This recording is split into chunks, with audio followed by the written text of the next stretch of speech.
body bags were horror lies. Hello and welcome to Body Bags. My name is James and I'm a Tuesday night reviewer. I thought I got used to that by now. This evening, for our theme week of cult, which is cult horror movies, I decided to go with Ty West's The Sacrament, which is now 11 years old, I think. This is my favourite Ty West movie, actually. It has been for a long time since I've seen it. So this is kind of loosely based upon the Jonestown Massacre from the late 70s, 1978, I think. But basically it's done in a documentary style. So we have a documentary maker. I think he's a documentary maker. He's a photographer of some sort anyway. And his sister, she's a recovering addict. And she's gone to this commune, basically. And she reaches out to him to come and visit her and see what it's like. So he takes two friends with him. And basically with the idea, the thought to make a proper documentary about what's going on in this settlement. In this utopian parish, I would say. It's actually called Eden Parish where they are. So yeah, they go there fairly skeptical, of course. Sounds a bit like a cult, this. But anyway, they start to. The only way you get there is by helicopter. It's very, very remote. So anyway, they get there. They start to talk to some people, get an idea of the place, get a vibe of the place.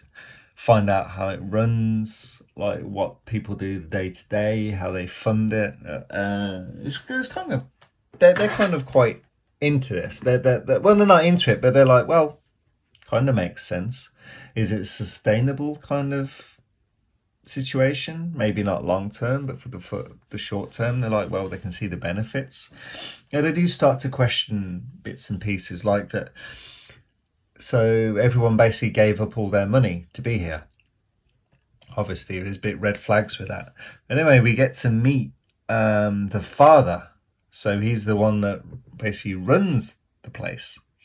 So they're talking about like the money and everything with this, and it's like, well, these are just possessions. We are not here. We're here to have a better way of life, how life should be, basically, without pain, without suffering, without hardships, without racism. Yeah, all these things. It's basically just to be a simple, happy life. It's basically this parish is like an agricultural farm, so they're being self-sufficient. Obviously, they had to buy things like drugs and things, medical drugs, medical equipment, things like that. But they want to be fully self-sufficient. Obviously, when you have older people in this situation, they're going to need more and more medication. When you get older, people don't have the training. So this is there's going to be issues here. But anyway, they set up this interview, like I said, with the father. And he's one of these, he can talk extremely well. And basically talks his way around. Answers questions without answering them. It does it in front of the crowd. Everyone's there, so it gets everyone hyped up, sort of thing. And yeah, they're like, well, this is how it is.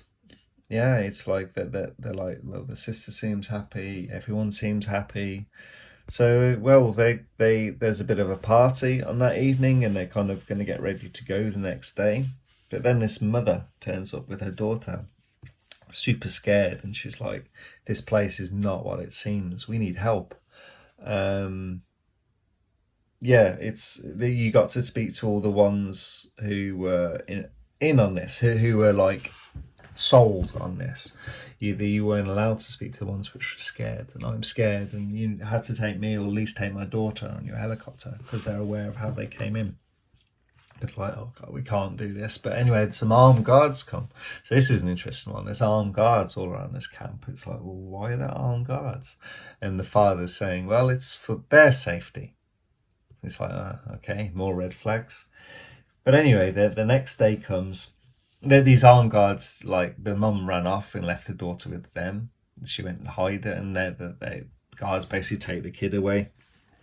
And so the next day, there's this big crowd of people, and basically many of them want to leave.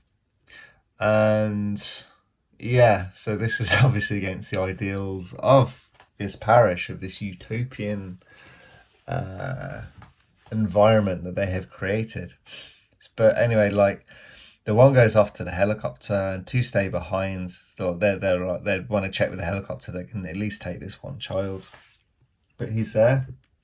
So the one goes back to the helicopter and he's trying to beg with him to take this one child with him. And the pilot gets shot and there's some guards there. So he gets chased off. Like, it's like the guards are in pursuit. So they runs into the woods to hide.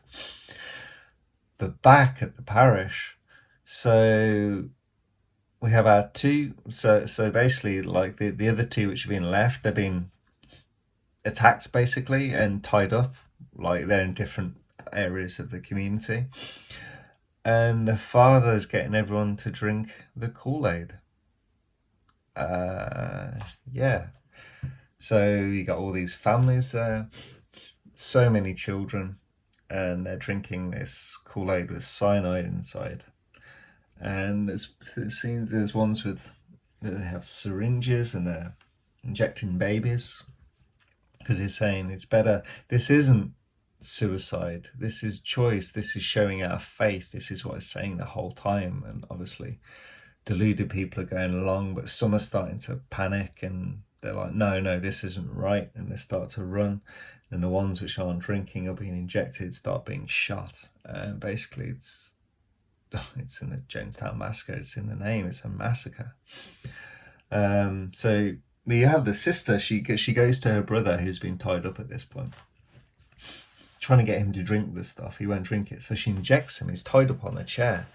And yeah, that's quite a hard scene because there's nothing he can do. He can't get away. And his own sister injects him and kills him. And that's quite a hard scene, actually. There's quite a few shocking scenes in this.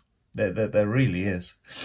With the baby, that's horrible. You don't see the baby, it's all wrapped up, but you can hear the sounds, and it's nasty how it's done, and like all these people like choking to death. And we find like the mum who had the daughter, and she wanted them to be safe. Like the other guy who ran off into the woods manages to escape and comes back. He's trying to find the others, and he finds the mother and the daughter. She's like, no, not like this. I'll protect you. And she goes and slits the daughter's throat, which is horrific. And then a guard comes in and shoots her. And yeah, it's just an absolute slaughter. But then our guy finds the other guy. They are with the father. And then he's given this speech about how they destroyed this, that this is on them. And he's like, no, this is on you. You've chosen to do this. And it's like, he takes his own life with a gun. The sister takes her own life by setting herself on fire. It's horrible. Like, some of these scenes are crazy in this movie because the first half is so calm. It's such a calm movie where they're being introduced to this community. It's really a movie of two halves where they're like are kind of partly sold in, but they're like, there's something not right. And the second half, it's just crazy. Like the brainwashing involved.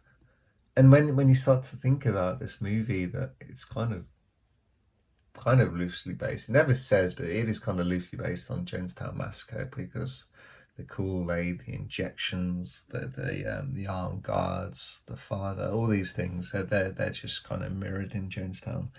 It's horrific. It's really scary because nearly 1,000 people died in Jonestown Massacre. So to think that one person can have so much power over others and then relinquish their lives so easily by getting them to drink or injecting them with this cyanide or ultimately shooting them. Yeah, it's a really heavy movie at times. Like, it's been a few years since I watched this, and yeah, I just looked at it a slightly different way this time. Yeah, it's a fantastic movie. Like I said, it's quite heavy in places. It's a calm pace to this movie. I mean, it's interesting where it's all going along and the pace builds up. The pace doesn't get so frenetic. At times, there's scenes where there's action going on, of course, but it's nothing too over the top. It's all quite calm, considering what's going on. But yeah, the second half hit hard this time. Yeah, I kind of forgotten, I think, about the impact of this movie being so that it's mirrored to Jonestown, and that this is basically just a smaller scale version. At the end of the movie, it comes up that this Eden parish, 167 people lost their lives through suicide and murder suicide and all these. Yeah. So it's like it's as much as almost not quite, but it's like 10-15% of the final amount of people from Jonestown. But you've seen those numbers. It's a lot of death for absolute no reason for the one person's brainwashing. Yeah, but I mean, I think most people have seen this, especially Ty West fans. This actually, I don't think it's there's a lot of love for this, but then there's a lot of there's a fair amount of people that aren't too into this. I mean, I get it. It's like how it's done. It's like found footage, but I really enjoyed that how it's done as found footage. So yeah, it's got quite a good way to do it. Oh, excuse me. I mean, that's how it was popular, obviously, around that time, 2013. There's lots of found footage going around at that point, and it's quite nicely put together how they did this. I think it was produced by Eli Roth as well, so you got like people that understand the found footage genre. Like I said, Ty West, he's doing great at the moment. Obviously, he's got X and Pearl, and now Maxine has been in the cinemas and stuff like that. So that's his kind of like his trilogy.